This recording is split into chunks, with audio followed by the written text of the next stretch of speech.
Hello दोस्तों, कैसे हैं आप। मिशन इंस्टीट्यूट के ऑनलाइन प्लेटफॉर्म पर आपका पुनः स्वागत है। आज हम लोग हिंदी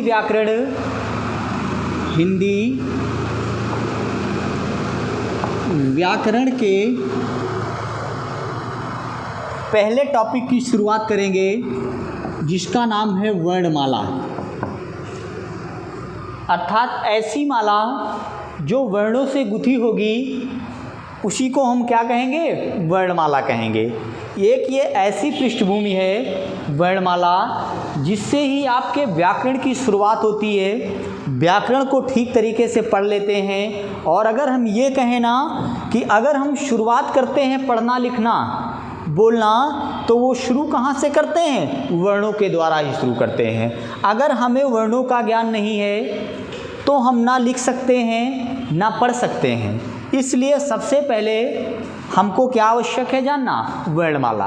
वर्णमाला क्या है, इसके बारे में हम लोग आज अध्ययन करेंगे। आज का पहला टॉपिक वर्णमाला। इस व्याकरण के अंतर्गत पहला टॉपिक शुरू करेंगे, वर्णमाला। वर्णमाला की बात करते हैं तो इसकी जो परिभाषा होती है वो हम पहले देखेंगे कि है क्या। तो एक चीज़ जान लेंगे, इसमें दो शब्द हैं, एक है वर्ण और एक है माला।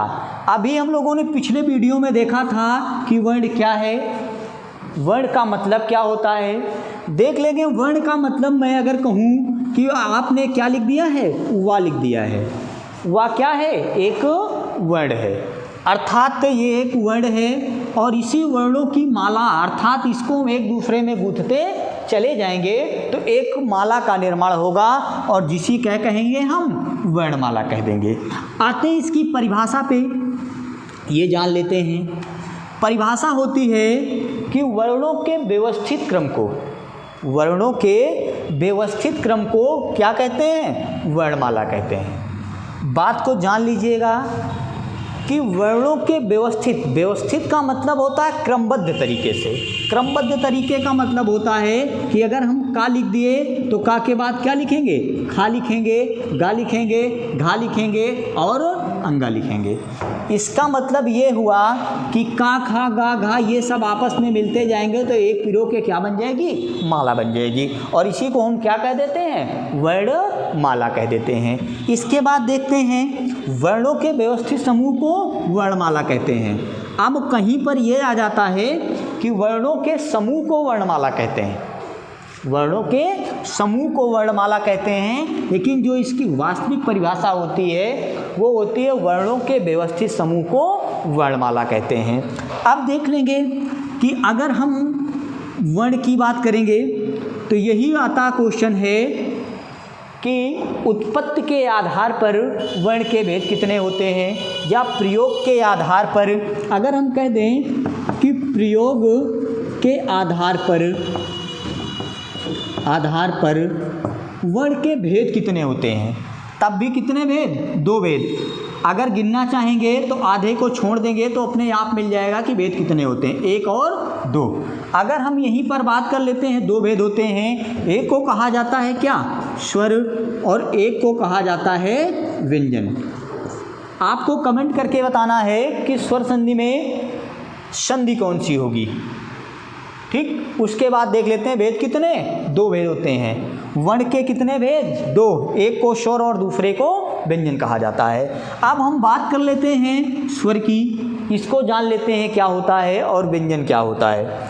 एक चीज़ याद रखना है, इसकी परिभाषा होती है कि जिनको स्वतंत्र रूप से बोला जाता है। स्वतंत्र का मतलब होता है कि इनको किसी दूसरे की आवश्यकता नहीं होती है, और जिन वर्णों को किसी दूसरे की आवश्यकता नहीं होगी उसे क्या कहेंगे, स्वर कहेंगे। अर्थात तो किसी की आवश्यकता नहीं, स्वर। और जिन वर्णों को किसी दूसरे की आवश्यकता होती है, बात को समझ लेंगे ठीक से, जिन वर्णों को किसी दूसरे की आवश्यकता होती है, अर्थात दूसरे के सहारे बोले और लिखे जाते हैं, वो क्या कहलाते हैं, व्यंजन कहलाते हैं। बात करेंगे स्वर की, तो अगर स्वर को देखेंगे तो आता क्वेश्चन है कि स्वर कितने होते हैं, कुल स्वर कितने होते हैं, मूल स्वर कितने होते हैं। ठीक, तो अगर हम बात करें कि स्वरों की संख्या कितनी होती है तो बहुत अधिक विवाद है। कोई कहता है कि 13 होता है, कोई कहता है 11 होता है। लेकिन अगर हम बात करेंगे कि मूल स्वर कितने होते हैं उसके पहले जान लेंगे कि स्वर के यहाँ पर भेद कितने होते हैं। स्वर के भेद की बात करते हैं तो इसके 3 भेद होते हैं। 3 भेदों को देखेंगे तो एक इसमें मिलता है जिसको हम आप क्या कह लेते हैं, मूल स्वर। क्या कहते हैं, मूल स्वर। एक होता है जिसका नाम होता है संयुक्त स्वर। क्या होता है, संयुक्त स्वर। एक की बात कर देते हैं जिसको हम आप कह लेते हैं अयोगवाह। अयोगवाह। ये 3 चीज़ें होती हैं। कितने भेद, इसके 3 भेद। एक को मूल कहा जाता है, एक को संयुक्त कहा जाता है, एक को अयोगवाह कहा जाता है। अब मूल स्वर का दूसरा नाम क्या हो सकता है, इसी मूल स्वर को क्या कहते हैं, इसी का नाम लघु स्वर है। लघु स्वर भी कह सकते हैं। इसी को हम क्या कह सकते हैं, एक मात्रिक भी कह सकते हैं।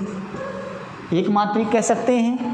उसी तरीके से संयुक्त को क्या कह सकते हैं, लघु को क्या उल्टा होता है, गुरु स्वर कह सकते हैं।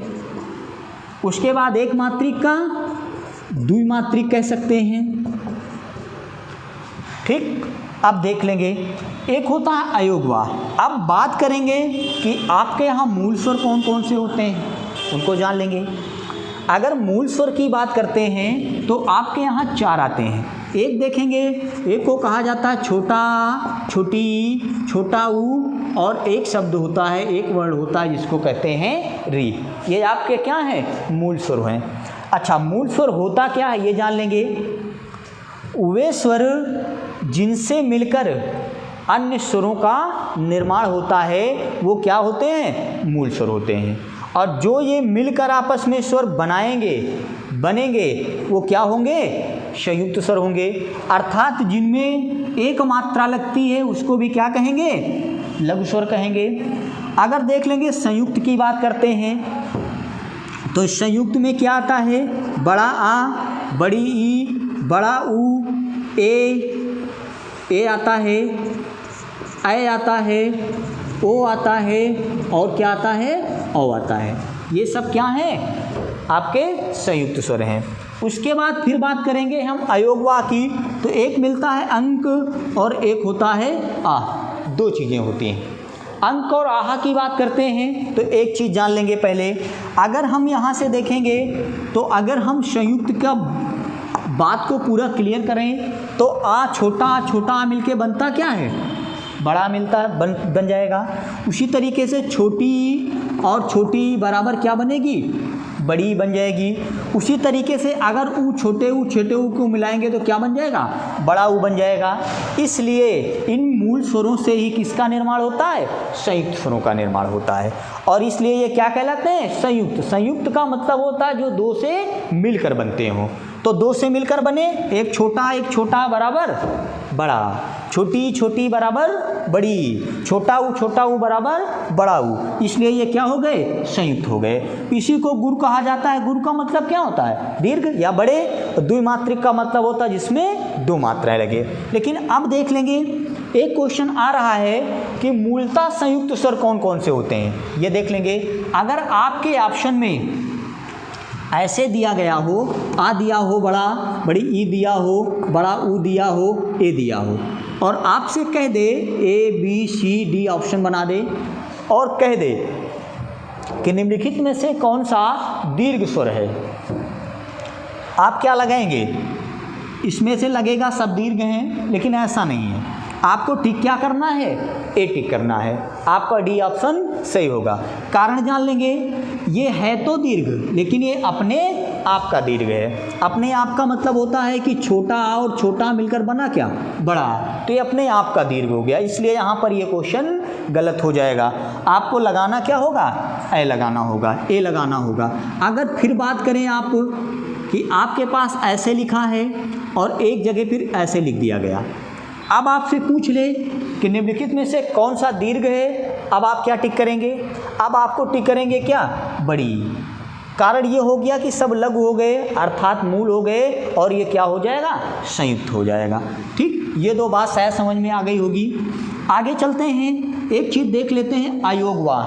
पहली चीज़ तो आपको कमेंट करके बताना है कि अयोगवाह शब्द में उपसर्ग लगा है या प्रत्यय, या फिर उपसर्ग प्रत्यय दोनों लगे हैं, और ये भी बताना है कि इसका मूल शब्द क्या है। देख लेंगे, एक लगा है आ और योग और क्या है वाह, 3 शब्द हैं। योग का मतलब होता है किसी के साथ जोड़ देना, और आयोग का मतलब होता है किसी के साथ ना जोड़ना, और इसीलिए कहा जाता है कि जिनका योग स्वरों के साथ होता है, और आयोग का मतलब होता है स्वरों के साथ नहीं होता है। वाह क्या बात है, उसे अयोग वाह कहते हैं। शायद समझ पाए हो। जिनका योग एक बार कहता है कि हो जाता है और एक बार कहता है कि नहीं होता है, और फिर लगा दिया है वाह, कहता है वाह क्या बात है, उसे क्या कहते हैं, अयोग वाह कहते हैं। अब आप समझिए कि आखिर ये हुआ कैसे। देखेंगे, अगर बात करते हैं कि स्वर कितने होते हैं, आप कितने लगाएंगे, आप लगाएंगे 13। अगर फिर कह देगा, ठीक, देवनागरी लिपि में स्वरों की संख्या, देवनागरी लिपि में स्वरों की संख्या आप कितना टिक करेंगे, 13, गलत हो जाएगा। कितना टिक करेंगे, 11। अगर कह देगा कि स्वरों की संख्या 11, अगर कह देगा कुल स्वरों की संख्या कितना टिक कर देंगे, 13।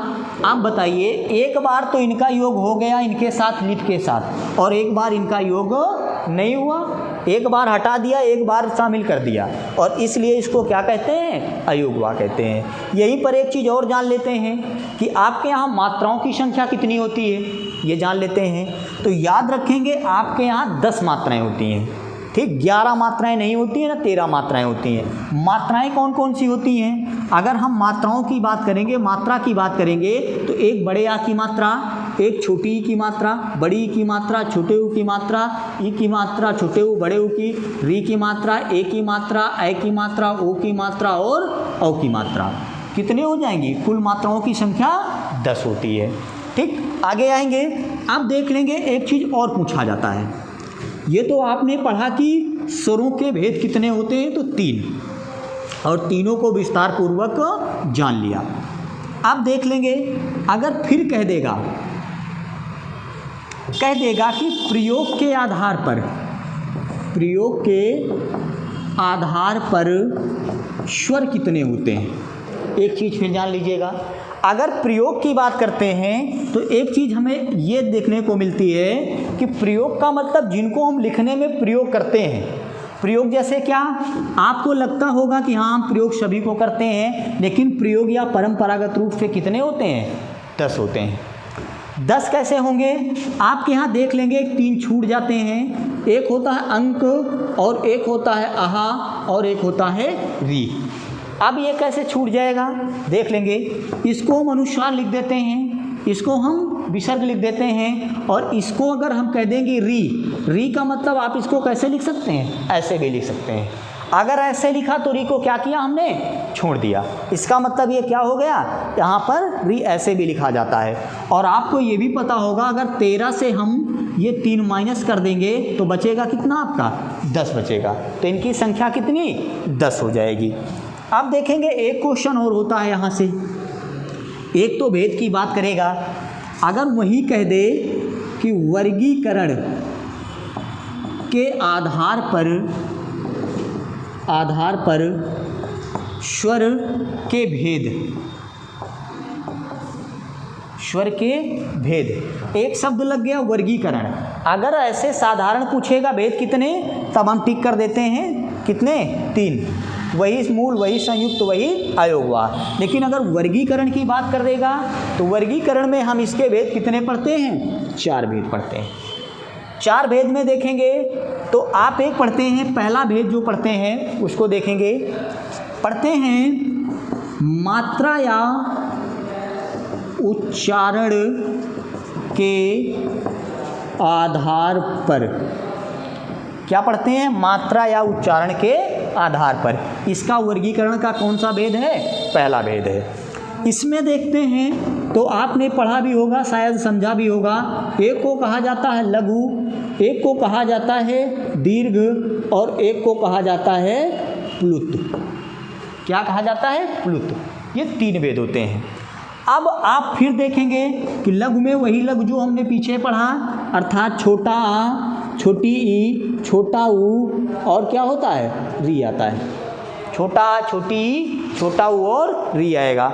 और दीर्घ में जो वहाँ आपने लिखा था वही फिर आएंगे, अर्थात वहाँ पर लिखा हमने क्या था? बड़ा आ, बड़ी ई, बड़ा ऊ, उसके बाद फिर लिखा था छोटा ए, फिर लिखा था बड़ा ए, ठीक, उसके बाद फिर लिखा था ओ और लिखा था औ। और एक हमने पढ़ा यहाँ पर प्लुत। प्लुत में क्या होता है तो देखेंगे ये ओम वाला। क्या? ओम वाला। जैसे इसका यूज कहाँ देखेंगे तो अगर हम प्लुत की बात करें तो इसको त्रिमात्रिक भी कहा जाता है। त्रिमात्रिक का मतलब ये होता है कि जिनके उच्चारण में दीर्घ मात्रा से भी अधिक समय लगता है, उसको क्या कहेंगे? प्लुत बोलते हैं। अब प्लुत क्या होगा ये जान लेंगे। प्लुत का मतलब होता है कि जैसे हमने लिख दिया अभी ओम, ये क्वेश्चन आया हुआ है आपके यहाँ। एक बार अभी क्वेश्चन आया था टेट में, शायद यही पूछा था कि निम्नलिखित में से कौन सा प्लुत है। तो याद रखेंगे जहाँ पर ये अर्थात प्राइमरी का 5 जैसे दिखाई दे इसको हम क्या कहेंगे? प्लुत बोल देते हैं। अब देखो उसके बाद जैसे अगर हम कह दें कि यहाँ ऐसे ऐसे करके ऐसे लिखा गया है, इसका प्रयोग क्या हुआ इसको जान लेंगे। अगर हम इस क्वेश्चन को देखें प्लुत को तो एक चीज़ मिलता है कि जैसे कोई दूर खड़ा हो, उसको क्या करना हो? आवाज़ देनी हो, बुलाना हो, तो आप किसका प्रयोग करते हैं? प्लुत का। प्लुत का मतलब हो गया आप उसको आवाज़ देंगे, जैसे राम को आवाज़ देना है तो आप बीच में कहते हैं ना रा करते हैं, तो वो क्या हो जाएगा? ज़्यादा टाइम ले लेगा। और ज़्यादा जो समय ले लेगा वो कितनी मात्राओं में चला जाएगा?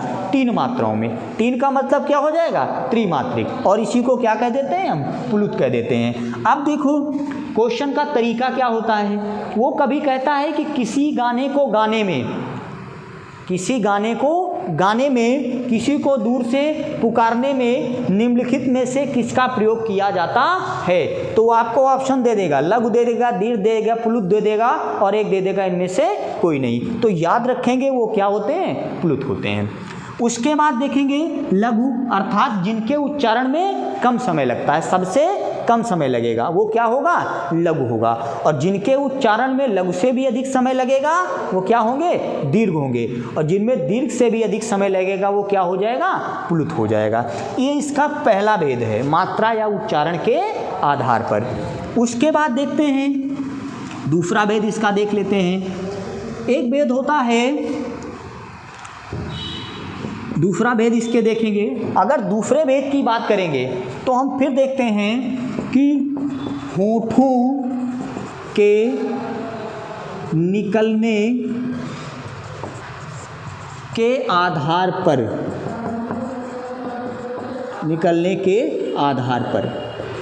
ये देख लेते हैं दूसरा भेद। अब देखेंगे एक शब्द लिखा होठों के निकलने के आधार पर। अब देखो एक होता है वृत्ताकार, एक इसका भेद होता है इसी में वृत्ताकार, और एक होता है आवृत्ताकार। अब देख लेंगे वृत्ताकार को ही क्या एक नाम दिया जाता है? गोलाकार। इसी को क्या कह दिया जाता है? गोलाकार। अब देख लेंगे इसमें क्या होता है।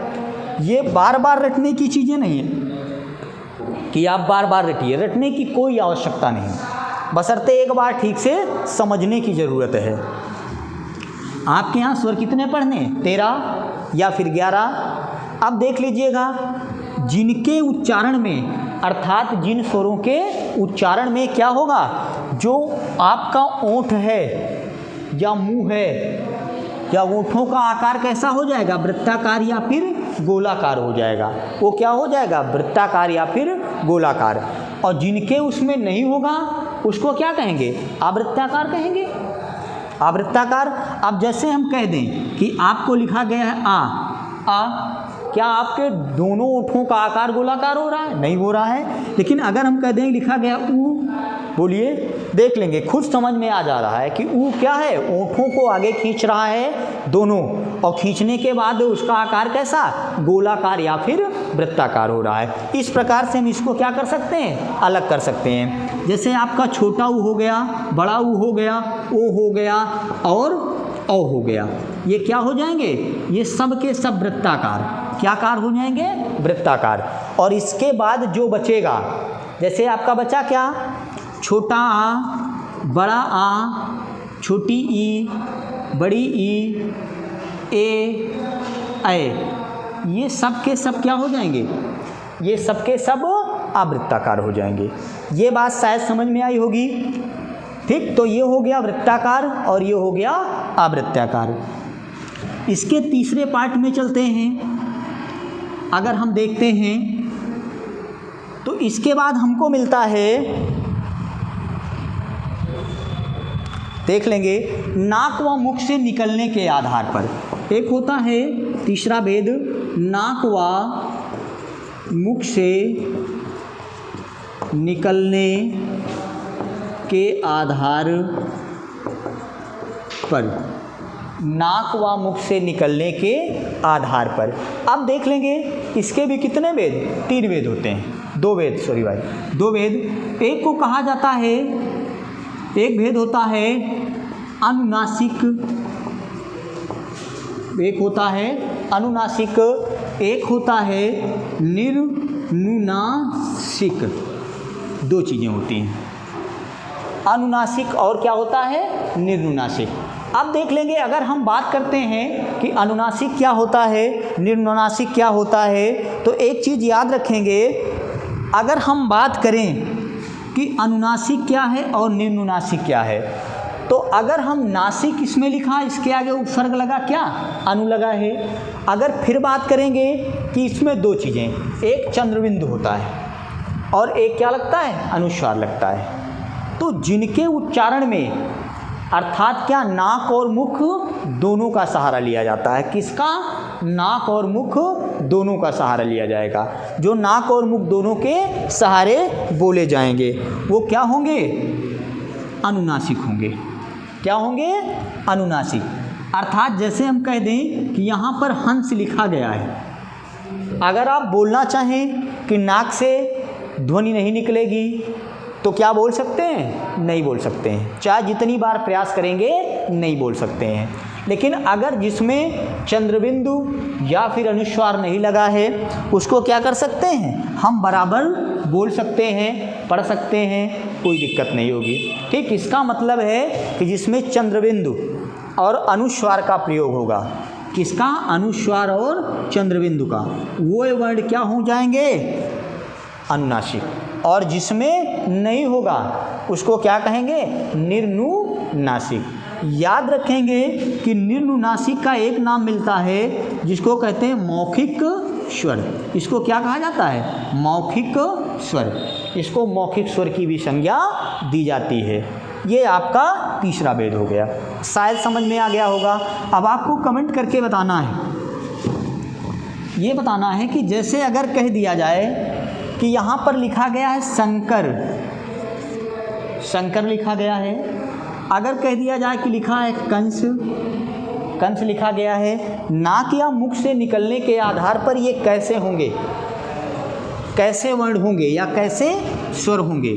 आइए हम बात करते हैं इस भेद के चौथे पे, चौथे भेद की बात करते हैं। जब चौथे की बात करते हैं तो एक चीज़ आता है सामने, जो होता है जिह्वा के आधार पर, जिह्वा के आधार पर। इसमें क्या होगा, इस जिह्वा के आधार के कितने भेद, 2 भेद होते हैं। एक पहला भेद होता है आप जिसको पढ़ते हैं, एक मिलता है प्रयोग के आधार पे। किसके आधार पर, प्रयोग के आधार पर। एक होता है प्रयोग के आधार पर और एक होता है उठने के आधार पर। ये 2 भेद होते हैं, एक होता है प्रयोग के आधार पर और एक होता है उठने के आधार पर। अगर हम प्रयोग की बात करते हैं कि प्रयोग में क्या करते हैं, तो एक चीज़ याद रखेंगे, हम प्रयोग वाले में पढ़ते हैं 3 भेद। एक को कहा जाता है अग्र, एक को कहा जाता है मध्य और एक को कहा जाता है पश्च। आप केवल बातों से समझिएगा कि होता क्या है। अग्र का मतलब होता है, एक शब्द यहाँ लगाया गया है जिह्वा। जिह्वा का मतलब क्या होता है? जीभ। जीभ, अगर हम जीभ का प्रयोग करते हैं और जीभ के कहाँ का भाग? आगे का भाग काम करता है, आगे का भाग, उसे क्या कहेंगे? अग्र कहेंगे। जीभ के बीच का भाग काम करेगा, उसे हम क्या कह देंगे? मध्य कह देंगे। और अगर जीभ के कहाँ का भाग? पश्च का मतलब होता है पीछे। अगर पीछे का भाग काम करेगा तो उसे हम क्या नाम दे देते हैं? पश्च कह देते हैं। यही इसकी क्या होती है? परिभाषा होती है। अगर परिभाषित रूप में पूछ ले कि जिसके प्रयोग में हमारी जीभ का मध्य भाग काम करेगा उसे क्या कहते हैं? तो मध्य में आ जाएगा, आगे का भाग में अग्र आ जाएगा, और पश्च की बात करेंगे तो पश्च आएगा। आइए इसके बाद हम जानते हैं कि अग्र में किसको किसको शामिल किया जाता है। तो अगर हम आपसे पूछें, अगर कह दें कि हमने ओ लिख दिया है, क्या? ओ। अब आप देखिए कि आप जब बोल रहे हैं तो जो आपकी वायु है वो पीछे जा रही है कि आगे आ रही है? और अगर आगे आ रही है तो क्या जीभ के आगे का भाग काम कर रहा है? बोल कर देखिए, शायद समझ में आ जाएगी बात। रटने से ज़्यादा आप इस पे बोलने का प्रयास करिए, खुद बोलने का प्रयास करिए, अपने आप समझ में आ जाएगा। देखेंगे जैसे बोलेंगे अग्र, अब आप एक बार ओ बोलिए और एक बार ई बोलिए, ई। देखिए दोनों में डिफरेंस समझ में आएगा, अपने आप बताएगा कि आगे जा रही है जीभ तो आगे टच कर रही है, नहीं कर रही है, क्या कर रहा है। आगे देखेंगे ई, आपको तुरंत समझ में आ जाएगा कि जो ई है और बड़ी ई है ये क्या हो जाएगा? आगे का भाग काम किया। अगर फिर बात करेंगे ओ, तो देखो आपकी वायु पीछे लौट रही है, पीछे जाएगा पश्च। ओ, ऐसा लगता है जो वायु है वो पीछे की तरफ खींच रही है, तो वो कहाँ चला जाएगा? पश्च में। अगर फिर बात करें हम कि ऊ, और बात करेंगे यहाँ पर ए, तो देखेंगे ए का जीभ आगे गई तो ई और ए, ये क्या हो जाएगा? अग्र हो जाएगा। और मध्य को रटना नहीं है, केवल एक आता है वो है छोटा, बाकी जितना बचेगा स्वर में वो क्या हो जाएगा? पश्च हो जाएगा। आपको कम समय में ज़्यादा पढ़ना हो तो कम वाले को रटने का प्रयास करिए, ज़्यादा वाले को छोड़ दीजिए। कहने का मतलब केवल पढ़ना कितना? 13, और 13 में क्या? कम वाले को पढ़ लिए, जो ज़्यादा बच गया उसी में शामिल हो जाएगा। जैसे इसको रटना है 3 ये रट लिए, 4 और एक ये 5। अगर 7 5 12 होता है, देख लेंगे 8 5 13 होता है, 8 अपने आप रट जाएगा, उसको रटने की आवश्यकता नहीं है। यहीं से आप देख लीजिएगा। इसके बाद एक होता है उठने के आधार पर, अर्थात जीवा के आधार पर 2 भेद, एक को कहा जाता है प्रयोग और दूसरे को उठने के आधार पे। तो उठने के आधार पर हम लोग इसको अगली क्लास में पढ़ेंगे अगले दिन। धन्यवाद।